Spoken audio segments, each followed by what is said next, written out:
Okay అందరికి welcome my channel. So video వచ్చినప్పటికి ఏంటంటే బీటెక్లో ఫిజిక్స్ సంబంధించిన వేవ్ ఆప్టిక్స్ లెసన్ నుంచి 8 క్వశ్చన్స్ చాలా ఇంపార్టెంట్ అనమాట. సో ఓకే, అందులో ఫస్ట్ క్వశ్చన్ ఏంటి? Newton rings. Next interference of light, superposition of waves, thin films, difference between Fraunhofer and Fresnel diffraction, Nicole prism, power of grating, difference between polarisation and అన్పాలరైజ్డ్ light అనమాట. So okay, మీరు 8 questions జాగ్రత్తగా చదువుకున్నట్లయితే మీరు ఎగ్జామ్లో 2 questions attempt చేయగలుగుతారు ఈజీగా.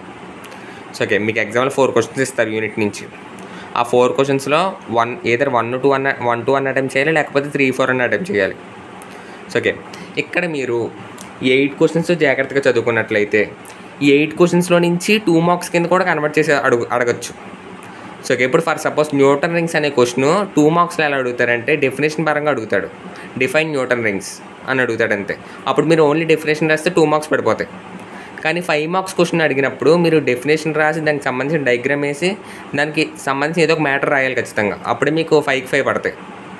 లేదంటే 2 or 3 మార్క్సే వేస్తాడు. So okay, ఇప్పుడు ఫర్ సపోజ్ నికోల్ ప్రిజం అనే క్వశ్చన్ చూసాం. ఎక్స్ప్లెయిన్ అబౌట్ నికోల్ ప్రిజం అనే క్వశ్చన్ 10 మార్క్స్కి అడిగితే 2 మార్క్స్కి ఎలా అడుగుతాడు? డిఫైన్ అబౌట్ నికోల్ ప్రిజం అని. డిఫైన్ అంటే ఓన్లీ మీరు డెఫినేషన్ రాస్తే సరిపోతుంది. సో ఓకే, సో అలా అనమాట. ఇప్పుడు సూపర్ పొజిషన్ ఆఫ్ వేవ్స్ ఉంది. ఈ క్వశ్చన్ మీకు 2 మార్క్స్కైనా అడగచ్చు, లేకపోతే 5 మార్క్స్కైనా అడగచ్చు, చెప్పలేం. సో ఓకే, మీరు ఇలా జాగ్రత్తగా 8 క్వశ్చన్స్ పర్ఫెక్ట్గా చదువుకున్నట్లయితే మీరు 2 మార్క్స్ కూడా ఈజీగా అటెంప్ట్ చేయగలుగుతారు. మీకు 5 మార్క్స్ పరంగా చూసుకున్నట్లయితే ఈజీగానే అడుగుతాడు. 2 మార్క్స్ పరంగా చూసుకున్నట్లయితే మిమ్మల్ని కన్ఫ్యూజ్ చేసి అడుగుతాడు.